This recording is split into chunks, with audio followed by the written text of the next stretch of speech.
এটা একটা মজার ব্যাপার কি জানেন, আমার বাসার কাজের বুয়া, মানে যে কাজ করে খালা আর কি, 12 বছর ধরে, সে এই বিড়াল পালাটা একদমই পছন্দ করে না। তার মানে নেগেটিভিটি বিড়াল পালার প্রতি বেশি।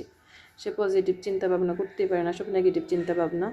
তো মজার কাহিনী হলো, সে কয়দিন ধরে খালি এক গানে গাইতেছে, বিড়াল পালা পেলে আমার লাভ কী।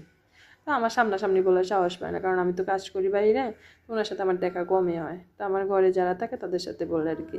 আমার ঘরে একটা থাকে, আরেকটা মেয়ে থাকে, সবসময় থাকে। ওই আমার বিড়াল দেখাশোনা করে, আমার বাচ্চাদের দেখাশোনা করে, সে সারা ঘরের ম্যানেজমেন্ট দায়িত্বে আছে আর কি। সে সবই রাখে, খোঁজখবর রাখে।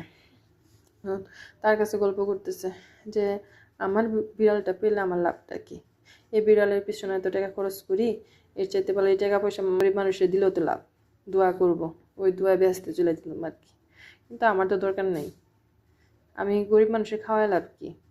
আজকে খাওয়ামো, কালকে খাওয়ামো না, পরশু দিন বদনাম স্টার্ট করে দেবো। কিন্তু এদের যদি একদিন খাওয়া না দেয়, অন্য বাসায় গিয়ে বলবে না যে আজকে আমার খাওয়া